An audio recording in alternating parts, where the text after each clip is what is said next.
శ్రీమాత్రే నమః. మిత్రులందరికీ శుభోదయం. ఈరోజు శ్రీ క్రోధనామ సంవత్సర శ్రావణ శుద్ధ పౌర్ణమి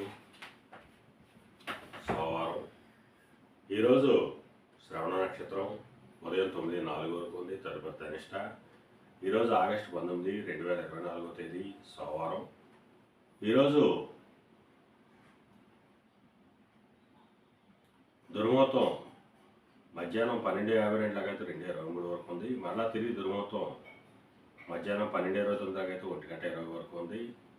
మరలా 3 గంటల నుంచి 3:57 వరకు కూడా దుర్ముహూర్తం ఇవ్వడం జరిగింది. ఈరోజు పంచాంగరీత్యా ఈ రకమైనటువంటి ఫలితాలు గోచరిస్తున్నాయి. అలాగే ఈరోజు శ్రావణ శుద్ధ పౌర్ణమి, రాఖీ పౌర్ణమిగా దీన్ని మనం జరుపుకుంటాం. ఈరోజు సోదరి చేత రక్షాబంధన కట్టించుకుని ఆ సోదరిపై ఉండేటువంటి ప్రేమాభిమానాన్ని మనం జీవిత పర్యంతం వారికి అందిస్తామని, వారికి రక్షణగా నిలబడతామని ఈ రక్షాబంధన యొక్క ముఖ్య ఉద్దేశం. ఒక సోదరికి అంటే ద్రౌపదికి శ్రీకృష్ణుడు ఎటువంటి ఆపదలో అయినా ఏ రకమైనటువంటి ధైర్యాన్ని ఇచ్చాడో అటువంటి ధైర్యాన్ని, భరోసాని మనం ఇస్తామని చెప్పి తెలియజేయడం ఈ రక్షాబంధన కార్యక్రమం యొక్క ముఖ్య ఉద్దేశం.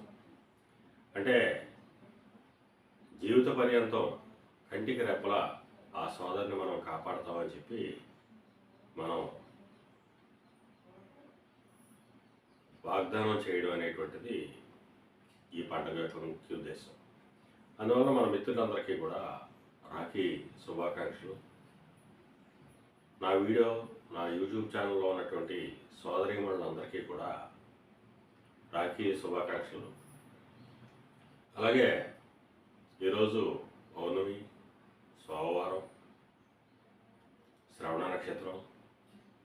ఈ అపూర్వమైనటువంటి కలయికని ఆ పరమేశ్వరుడి సన్నిధిలో అంటే ఉదయం 9:04 వరకే మనకి పౌర్ణమి, శ్రవణ నక్షత్రం ఉండడం జరిగింది. శ్రావణ మాసంలో పౌర్ణమి, శ్రవణ నక్షత్రం. ఇది గత వీడియోలో మనం చెప్పుకోవడం జరిగింది. ఏ నెల అయితే ఆ నెలకు సంబంధించినటువంటి నక్షత్రంలో పౌర్ణమి వస్తుందో ఆ నెలంతా కూడా సుభిక్షంగా, శుభకరంగా ఉంటుందని చెప్పడం జరిగింది. ఇప్పుడు ఈ నెల శ్రావణ పౌర్ణమి రోజు శ్రవణ నక్షత్రం ఉంది. అందువల్ల ఈ నెలంతా కూడా చాలా అద్భుతంగా జరుగుతుంది. అందువల్ల మన మిత్రులందరూ కూడా యథాశక్తి ఆ పరమేశ్వరుని ఆరాధించి ఆరోగ్యాలతో తోగాలని కోరుకుంటూ మరొకసారి మన సోదరీమణులందరికీ కూడా రాఖీ శుభాకాంక్షలు తెలియజేస్తూ ఇట్లు మీ పెద్దబాబు సిద్ధార్థి గొల్లల మాంగ.